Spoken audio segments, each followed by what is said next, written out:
सबका सच। રાજ્યપાલ શ્રી આચાર્ય દેવવ્રતજીએ વિસનગર ખાતે ખેડૂતો સાથે પ્રાકૃતિક કૃષિ અંગે કર્યો સંવાદ।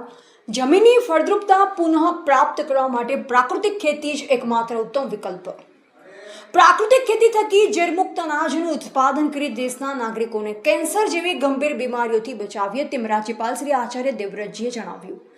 મહેસાણા જિલ્લાના તમામ ખેડૂતો પ્રાકૃતિક કૃષિ અપનાવતા થાય તે દિશામાં કાર્ય કરવાની હિમાયત કરતા રાજ્યપાલ શ્રી મહેસાણા જિલ્લાની મુલાકાતે પધારેલા રાજ્યપાલ શ્રી આચાર્ય દેવવ્રતજીએ એપીએમસી વિસનગર ખાતે આયોજિત પ્રાકૃતિક કૃષિ પરિસંવાદમાં ખેડૂતો સાથે સંવાદ કર્યો હતો। પરિસંવાદ અગાઉ રાજ્યપાલશ્રીએ પ્રાકૃતિક ખેતી કરતા ખેડૂતોના પ્રાકૃતિક ખેત પેદાશોના સ્ટોલની મુલાકાત લઈ ખેડૂતો સાથે સંવાદ સાધ્યો। મહેસાણા જિલ્લાના વિસનગર એપીએમસી ખાતે આયોજિત કાર્યક્રમમાં રાજ્યપાલશ્રીએ રાસાયણિક ખેતીના દુષ્પરિણામો પ્રત્યે ચિંતા વ્યક્ત કરી। તેમણે જણાવ્યું કે રાસાયણિક ખાતરો અને જંતુનાશકોના વધુ પડતા વપરાશથી આપણી ફળદ્રુપ જમીન પથ્થર અને બંજર બની ગઈ છે। જમીનમાં રહેલા સૂક્ષ્મ જીવાણુઓ અને અળસિયા નાશ પામ્યા છે, તેમજ પક્ષીઓની પ્રજાતિઓ પણ લુપ્ત થતી રહી છે। વરસાદનું પાણી જમીનમાં ઉતરવાના બદલે પૂર અને દુષ્કાળ જેવી પરિસ્થિતિ સર્જાય છે, જે આ કુદરતી વિનાશનું પ્રત્યક્ષ પરિણામ છે। જમીનની ફળદ્રુપતા પુનઃ પ્રાપ્ત કરવા માટે પ્રાકૃતિક ખેતીને જ એકમાત્ર ઉત્તમ વિકલ્પ ગણાવતા તેમણે ઉમેર્યું કે સાચી પદ્ધતિથી પ્રાકૃતિક ખેતી કરવાથી પ્રથમ વર્ષથી જ રાસાયણિક ખેતી જેટલું જ ઉત્પાદન મળે છે અને ત્યારબાદ તેને ઉત્પાદનમાં ઉત્તરોત્તર વધારો થાય છે। પોતાના અનુભવ વર્ણવતા તેમણે જણાવ્યું કે રાસાયણિક ખેતીમાં પ્રતિ એકર ₹20,000નો ખર્ચ આવે છે, જ્યારે પ્રાકૃતિક ખેતીમાં માત્ર 2,000નો જ ખર્ચ થાય છે। આ પદ્ધતિથી પાણીની પણ 50% બચત થાય છે અને જમીનમાં ઓર્ગેનિક કાર્બનનું પ્રમાણ વધતા જ જમીન સોના જેવી ફળદ્રુપ બને છે।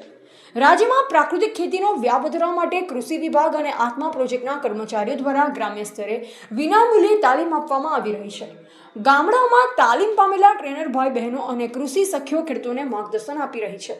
રાજ્યપાલશ્રીએ ઉપસ્થિત સરપંચો અને જવાબદાર નાગરિકોને અપીલ કરી હતી કે તેઓ ગામડાઓમાં ચર્ચા કરી ખેડૂતોને પ્રાકૃતિક ખેતી સમજવા અને અપનાવવા પ્રેરિત કરે, જેથી ઝેરમુક્ત અનાજનું ઉત્પાદન કરી દેશના નાગરિકોને કેન્સર જેવી ગંભીર બીમારીઓથી બચાવી શકાય। રાસાયણિક ખાતરોના અતિશય વપરાશથી પીવાના પાણીમાં નાઇટ્રેટનું પ્રમાણ વધી ગયું હોવાનો ઉલ્લેખ કરતા તેમણે દેશમાં હરિયાળી ક્રાંતિ સમયના ઓર્ગેનિક કાર્બન 2 થી 2.5% અને હાલના ઘટી ગયેલ પ્રમાણ 0.5%થી ઓછુંની સરખામણી કરી ચેતવણી આપી હતી।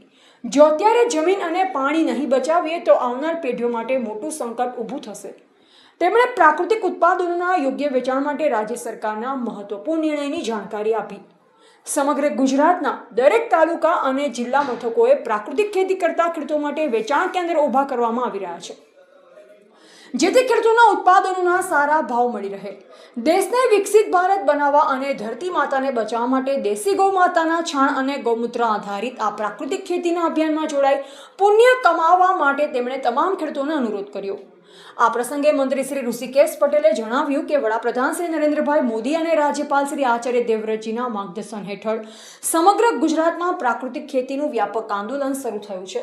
રાસાયણિક ખાતરોના અતિશય વપરાશથી જમીનની ફળદ્રુપતા ઘટવાની સાથે માનવ આરોગ્ય અને પર્યાવરણ સામે મોટું જોખમ ઊભું થયું છે।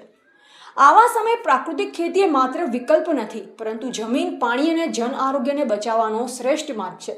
રાજ્ય સરકારની કૃષિ યુનિવર્સિટીઓ અને વિવિધ સંસ્થાઓના માધ્યમથી ખેડૂતોને પ્રાકૃતિક ખેતી અંગે પ્રત્યક્ષ તાલીમ અને માર્ગદર્શન આપવામાં આવી રહ્યું છે, જેનાથી ખેડૂતોને ઉત્પાદન ખર્ચ ઘટશે અને સ્વાસ્થ્યપ્રદ ઉત્પાદન મળશે। તેમણે યુવા વર્ગ અને ખેડૂતોને પ્રાકૃતિક ખેતી અને પશુપાલન અપનાવવા અપીલ કરતા ઉમેર્યું કે આપણી પાસે જો 5 કે 10 વીઘા જમીન હોય તો તેમાંથી થોડા વિસ્તારમાં પણ પ્રાકૃતિક ખેતીની શરૂઆત કરવી જોઈએ।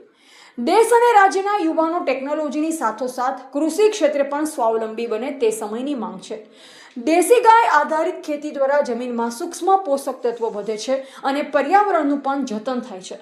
રાજ્યપાલ શ્રીના પ્રેરણાદાયી માર્ગદર્શન હેઠળ ગુજરાત પ્રાકૃતિક ખેતીના મોડેલ તરીકે દેશભરમાં અગ્રેસર બની રહ્યું છે અને તેનાથી ખેડૂતોની આર્થિક સમૃદ્ધિમાં સતત વધારો થશે।